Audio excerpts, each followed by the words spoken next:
기억도 하고 있진 않은데 술자리를 간다 아니면 회식을 한다 그러면 이제 술을 딸고 노래를 하며 뭐 도우미 같이 뭐 취급하고 남자들은 가만히 있으면서 옆에서 대우를 받기 원하고 육체적으로 이제 접촉 같은 것도 있었고 밤에 예를 들어서 밤에 이제 새벽 시간에 전화해가지고 나오라는 경우도 있었고. 세월이 흘렀지만 소연 씨에게 그날의 악몽은 생생합니다. 자신을 쳐다보던 부장의 은밀한 눈빛, 그리고 음흉한 미소를 떠올리면 아직도 소름이 끼칩니다. 더 견디기 힘들었던 건 주변의 시선이었습니다. 주변의 소문과 시선이 소연 씨를 더욱더 어둠으로 몰아넣었습니다. 그럴 수밖에 없죠. 왜냐면은 이제 먹고 살아니까 일을 해야 되고 이렇게 공개적으로 하면 어디서 취직이 되겠어요. 그런 것도 있고 또 수치심이 좀 창피하죠, 솔직히. 이제는 용기를 내고 싶다는, 아니 용기를 내야 한다는 소연 씨. 하지만 여전히 얼굴을 당당히 공개하고 사회와 맞서기엔 한인 사회의 시선이 두렵습니다. 소연 씨 외에도 알려지지 않은 한인들의 성추행 사건은 많습니다. 한인 여성들의 대다수가 직장 내 성희롱을 경험하지만 보복이 두려워 쉽게 이야기를 꺼내지 못할 뿐입니다. 왜 피해자가 숨어야만 하는지, 한인 사회 내에서 성추행에 대한 인식은 어느 정도인지 오늘 시사한타에서 다뤄보고자 합니다.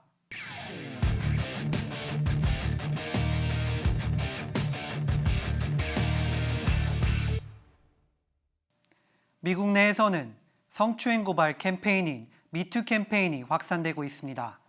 하지만 한인 사회는 예외입니다. 오늘은 한인 사회 내의 성추행 피해 사례와 한인 여성들에게 해결책은 없는지 문제를 되짚어 봅니다. 스튜디오에 김지은 기자 나와 있습니다. 안녕하세요. 안녕하세요. 직접 여러 여성들을 만나고 취재하신 걸로 알고 있는데요. 어떤 피해가 있던가요? 네, 먼저 저희가 프롤로그에 소개해드린 소연 씨 사연 경우에는요. 2009년에 성희롱을 당했고 그 다음 해인 2010년에 소송을 제기했다고 합니다. 구체적인 사례는 일단 이 기업이 200명 이상의 직원들이 다니는 한인 기업이었는데 여성들을 밤에 따로 불러내기도 하고 뭐 제일 흔한 뭐 회식 자리나 이런 데에서 술을 따르게 한다든지 아니면 뭐 2차로 노래방을 갔을 때 뭐 노래를 부르게 한다든지 이런 여러 사례가 복합적으로 있었는데요. 다른 직원도 마찬가지여서 회사 측에 항의를 했었는데 오히려 회사 측에서는 1년에 뭐 직원 평가를 하는데 그때 뭐 부서 이동을 한다든지 이런 불이익을 당했던 그런 케이스였습니다. 한국 회사다 보니까 그게 다 한 소굴이에요. 그렇게 해봤자 결국에 제일 높은 사람은 그 사람이기 때문에 그냥 넘어가는 거예요. 그래서 저 같은 경우는 경찰서에 가서 신고도 했고요. 프런스 리포트도 했고 그다음에 변호사도 샀고. 왜냐면 저 혼자 바보 되기 싫었거든요. 그럼 더 이상 또 그런 희생자도 나오는 것도 보기 싫고 확실한 거는 저 말고도 많은데 그냥 쉬쉬하고 넘어가고 아니면 뭐 법정까지 간 사람도 있지만 이제 뭐 타협해서 끝내고 조금조금하게. 근데 이거를 그렇게 조그맣게 끝낸다고 해결될 건 아닌 것 같아요. 예, 제가 알기로는 답변이 없는 것 같아요. 그러니까 그런 아직까지는 그건 아무것도 아니다라고 한국에도 이제 편지도 가고 했죠. 근데 그들 생각에서는 아직까지는 아무것도 아니다 해서 그냥 무시를 계속하는 것 같은데 그 생각 자체가 또 여기서는 말도 안 되잖아요. 이렇게 소송까지 가는 케이스는 많지 않는 걸로 알고 있는데요. 다른 경우는 어떤가요? 네, 실제 말씀하셨다시피 이렇게 소송까지 가기에는 사람들이 이렇게 선뜻 나서지 않는 부분이 많은데요. 제일 큰 이유가 남들 눈을 너무 의식한다든지 왜 한인 사회 분위기가 이렇게 뭐 선뜻 나서지 못하고 그리고 사회적 시선을 의식하는 경향이 많잖아요. 앞선 여성의 경우에는 물론 소송까지 갔지만 그래도 이 여성의 경우에도 1년 동안 한국에 피해 있었다고 합니다. 그 이유가 바로 주변 뭐 회사 사람들을 의식하기도 하고 주변의 시선이 너무 두려워서였는데요. 저도 제일 두려웠던 게 저희 회사는 거의 뭐 되게 많았어요. 사람들이 200명이 넘었고. 근데 사람이 많다 보니까 또 말들이 많아요. 그래서 만약에 제가 이런 예를 들어서 이제 상사가 저를 불렀어요, 밤에. 그런 게 이제 소문이 나면은 저만 이제 주위에서 욕하는 거죠. 제가 이렇게 뭐 여자가 뭐 승진하기 위해서 뭐 상사를 꼬셨다 뭐 그런 것도 있고요. 마찬가지로 그 사람이 저한테 이제 나쁜 짓을 했는데 소문이 오히려 더 나쁘게 나갈 수가 있어요. 제가 먼저 이렇게 꼬셨다? 아니면은 정말 아니든 굴뚝에 뭐 굴뚝에 연기 나냐? 얘가 그렇죠. 예, 그런. 저 다른 여성도 만나봤는데 이 여성은 소송까지 가진 않고 그냥 넘기게 됐다고 합니다. 이제 저도 이제 그만두고 나서 이제 다른 직원들도 그런 사례가 있었다는 거를 알게 됐는데 되게 애매하게 그냥 꼬집거나 막 볼을 꼬집는다거나 판을 꼬집는다거나 그런 일들이 되게 허다했고 직원들을 이제 따로따로 이제 불러내가지고 같이 뭐 밥을 먹는다거나 이제 그런 게 되게 많았는데 아무래도 직장 상사다 보니까 뭐 당연히 그냥 거절하는 게 쉽지가 않았죠. 참 안타까운 사연들이 많은 것 같은데요. 그렇다면 다시 미투 캠페인으로 돌아가 보면 지금 굉장히 미국에서 확산이 되고 있는데, 그리고 이슈화가 되고 있는데, 한인들이 많이 알고 있는 배우들까지 뭐 더스틴 호프맨이나 아니면 케빈 스페이시도 이 미투 캠페인에 연루되어 있는 걸로 나와 있는데요. 그럼 과연 미투 캠페인이 어떤 뜻을 상징하나요? 사실 이게 미국 내에서 많이 확산돼 있어도 한인 여성분들조차도 실제로 모르는 분들이 많더라고요. 그렇죠. 일단 미투 캠페인은 성폭력 고발 캠페인입니다. 미투, 그러니까 나도 피해자다라는 뜻인데 해시태그를 통해서 소셜미디어에 현재까지도 빠르게 확산되고 있습니다. 구체적으로 말씀드리면 지난해 10월부터 확산이 됐는데요. 할리우드 거물 제작자인 하비 와인스틴 사건이라고 할 수가 있는데 그때 굉장했던 걸로 기억하는데요. 네, 그렇죠. 이게 사회적 반향이 컸던 이유가 아무래도 여성 엔터테인먼트계에서 할리우드에서 이런 여성들이 직접 나섰다는 점에서 큰 의미가 있었어요. 그 다음부터 레이디 가가나 리즈 위더스푼 등 유명 배우들이 이 캠페인에 동참을 하면서 더 알려졌고 이게 또 숨어있던 여성들에게까지 용기를 줘서 이렇게 큰 캠페인으로 확산이 됐습니다. 그리고 지금은 연예계를 넘어서 스포츠계나 정치계까지 번지고 있는 상황입니다. 네, 그렇죠. 제가 알기로도 이제 정치로 보자면 이제 로스앤젤레스 지역의 두 의원이 이제 미투 캠페인에 연루되어서 이제 사임까지 하고 그만뒀는데, 이런 것처럼 굉장히 확장되고 있는데, 그럼 다시 한인 사회로 돌아보면 그럼 한인 사회 내에서 성추행이 일어날 수 있는 사례들은 어떤 것들이 있을까요? 네, 사실 한인 사회에서는 할리우드 영화계 진출이라든지 이런 게 좀 드물기 때문에 한인 사회에 비추어 보자면 직장에서의 문화가 아무래도 크다고 할 수 있는데요. 한인 사회에서는 직장 내에 회식 문화가 좀 많이 발달해 있잖아요. 그러니까 그런 회식 문화에서 이런 성추행 사례들이 발생을 하고요. 또 이 회식 문화가 또 노래방까지 연결이 되면 앞서 말씀드렸다시피 여직원들한테 노래를 시킨다든지 그런 일이 생길 수가 있고요. 또 한 사례가 이민 사회에도 이런 문제가 있는 게 상사들이 불체자 신분이나 이런 걸 빌미로 해서 혹은 여성들에게 신분을 스폰서를 해준다라는 핑계를 대면서 여직원들이 옴짝달싹 못하게 이렇게 계속적으로 성적 수치심을 느끼게 하는 그런 행동이 많다고 합니다. 네, 방금 여러 가지 이제 사례를 이야기해 주셨는데요. 그렇다면 이제 회식 같은 자리가 굉장히 한국 한인 회사들이 많은 걸로 알고 있는데요.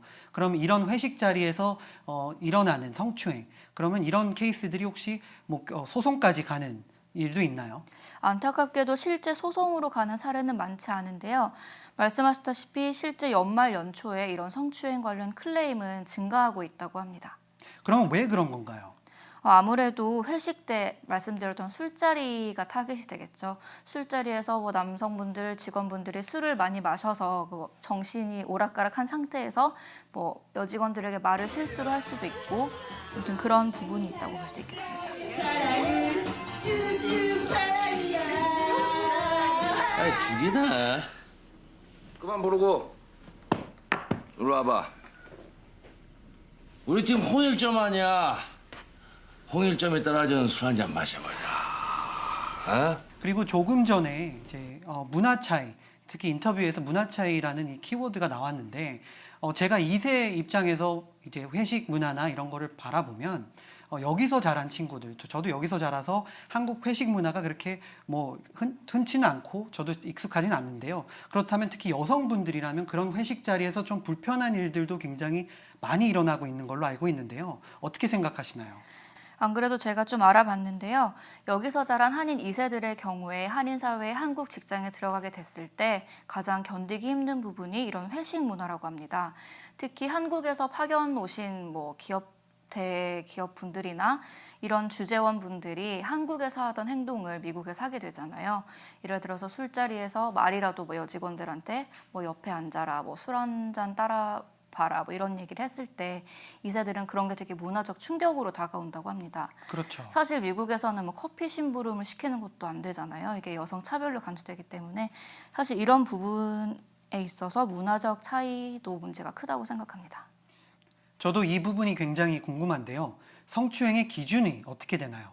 이게 주관적일 수가 있는데요. 일단 상대 여성이 성적 수치심을 느끼거나 불쾌감을 느꼈다면 무조건 성추행으로 간주가 되고 소송까지 이어진다고 합니다.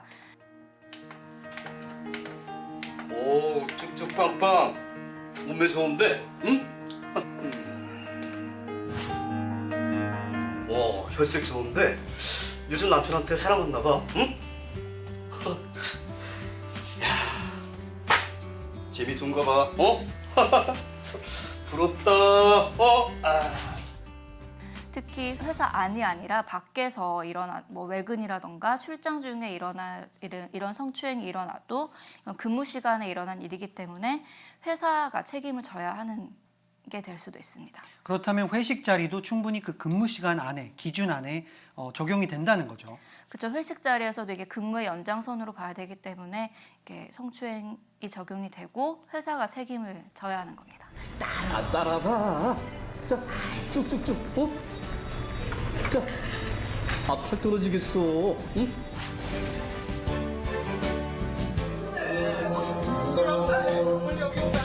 굉장히 간단하게 피해자가 본인이 어떤 성적 수치심을 느끼면 그건 성희롱이 되거든요. 그러면 이제 피해자가 아닌 가해자분들은 그럼 그 기준을 어떻게 맞추냐고 말씀하시면 제가 이렇게 말씀드려요. 그 여러분들 본인들의 그러니까 남자분들의 누나나 여동생이나 딸이나 어머니가 그런 일을 당했으면은 어떻게 생각하시냐? 회사가 예를 들어서 그 직원이 자기가 피해자가 성희롱을 당했다고 회사에다가 이제 보고를 했는데도 불구하고 예를 들어서 그걸 조사를 안 한다든지 아니면 가해자를 처벌을 안 한다든지 그래서 회사로서 할 일을 안 했을 경우에는 회사도 같이 피고로 갖게 되고 회사도 책임을 져야 됩니다.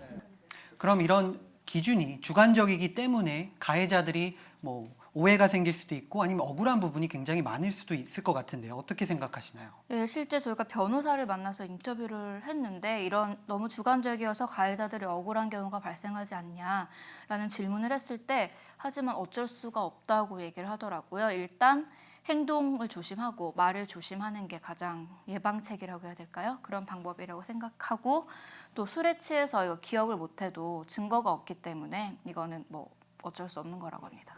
네, 남자분들도 굉장히 답답해하시고 그럼 얘기도 하지 말라는 얘기냐? 그래서 제가 말씀드린 건 그냥 일에 관련된 얘기 말고는 쓸데없는 얘기는 하지 않으시는 게 좋다. 그렇게 제가 권해드리고 싶어요. 참 안타까운 부분이 굉장히 많은 것 같은데요. 그럼 제가 알기로도 지금 뭐 캘리포니아주 세크라멘토 주도죠. 세크라멘토에서 뭐 스페셜 커미티가 열려서 뭐 여러 의원들이 이제 성추행 이제 법안이나 여러 가지 폴리시를 이제 새로 개선을 하려고 지금 이런 것들 조직 움직임이 굉장히 많은데요. 그렇다면 이제 여기 한인 사회를 봤을 때 어떠한 노력이 필요한가요?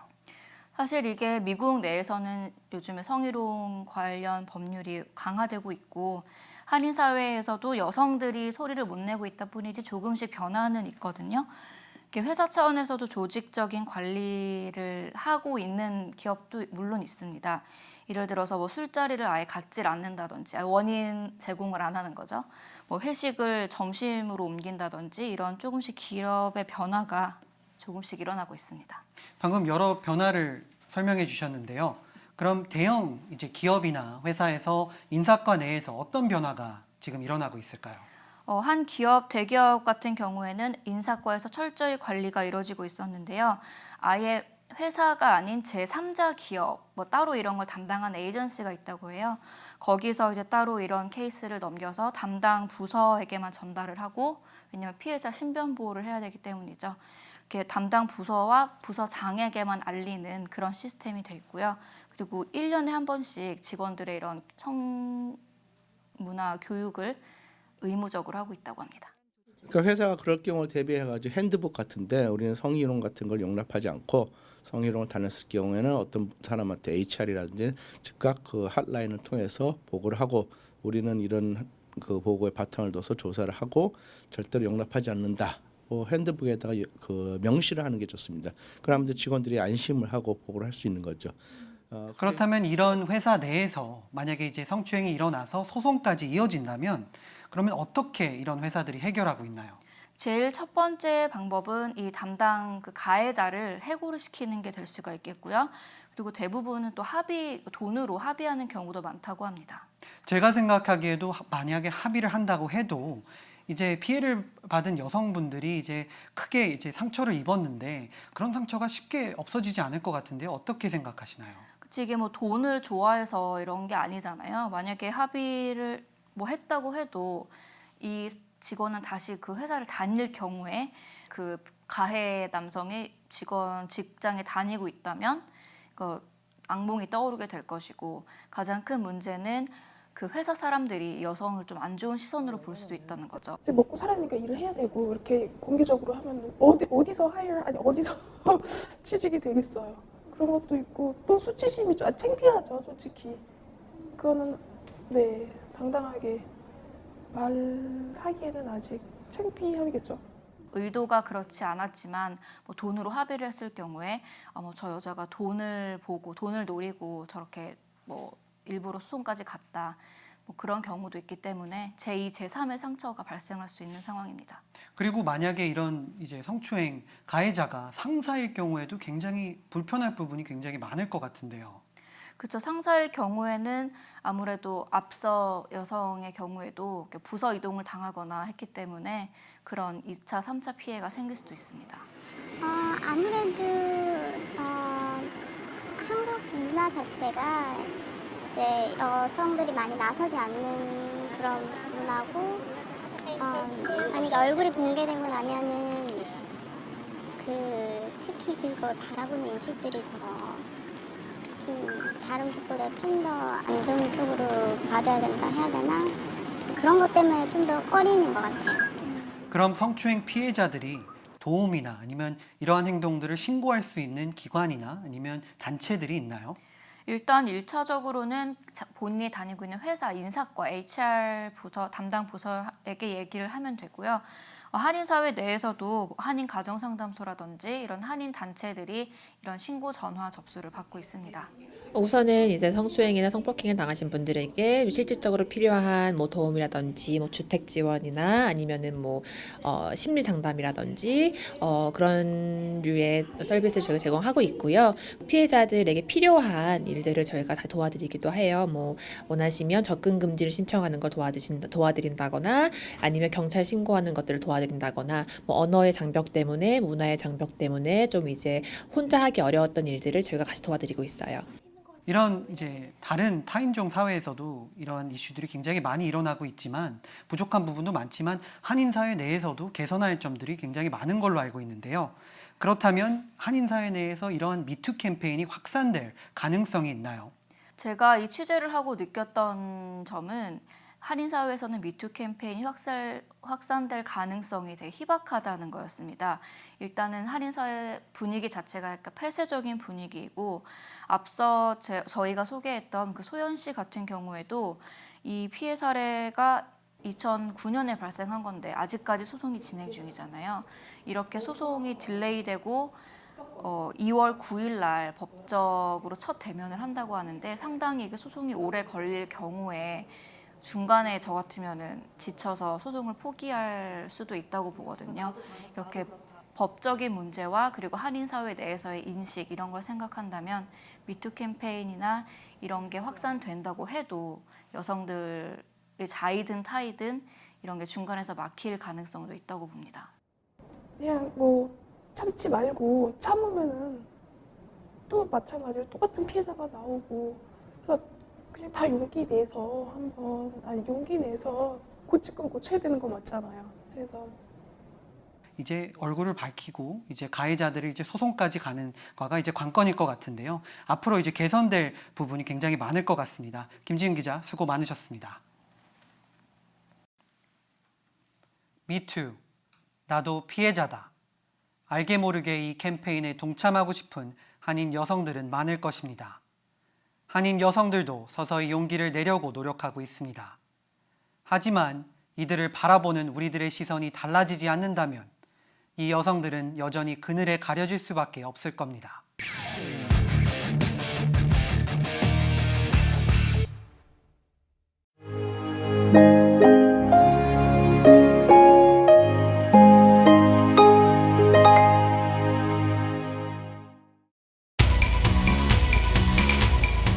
이번 주 삼성과 버라이전이 손잡고 제5세대 무선망인 5G 시장 진출을 선언했습니다.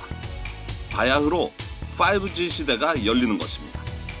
4G에 비해 속도가 적어도 20배는 빨라지는 5G. 기존 HD 영상은 물론 UHD 영상까지 언제 어디서나 실시간으로 받아볼 수 있게 됩니다. 우리가 더 이상 플로피 디스크라는 용어가 생소해졌듯 집에서 유선으로 인터넷 케이블을 연결하는 것이 이해할 수 없는 일이 될 수도 있습니다. 당장 다가오는 평창 동계올림픽 현장에서 첫 5G 네트워크가 선을 보일 예정입니다.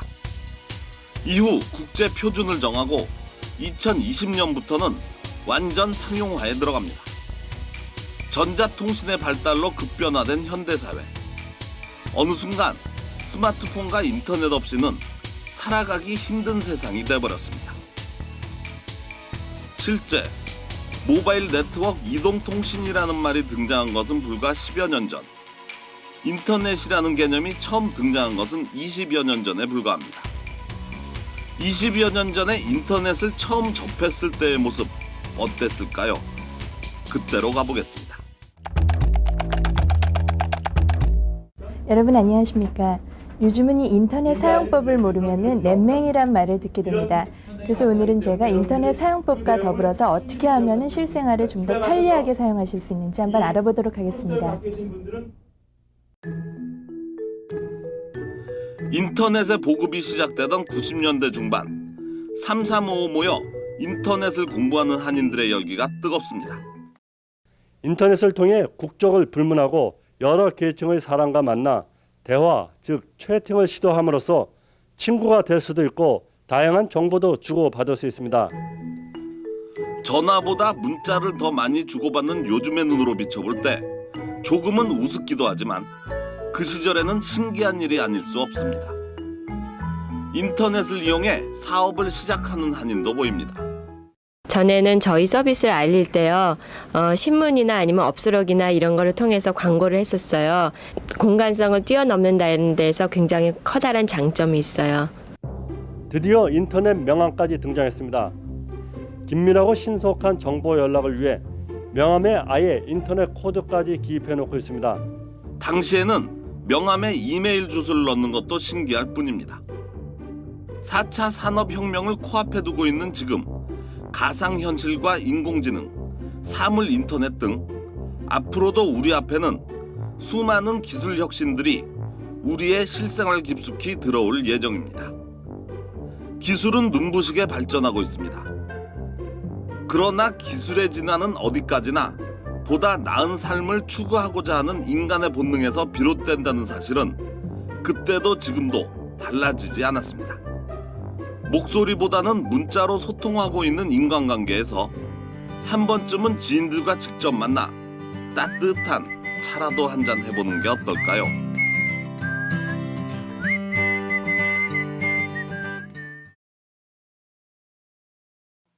한인들의 시각으로 던지는 날카로운 한방. 여러분들의 소중한 한마디가 시사한타를 만듭니다. 시사한타는 시청자들의 의견을 기다립니다. 다음 주 저희는 또 다른 한타로 돌아오겠습니다. 글쎄 좋은데 요즘 남편한테 사랑했나 봐. 응? 제비 둔가 봐. 어? 부럽다.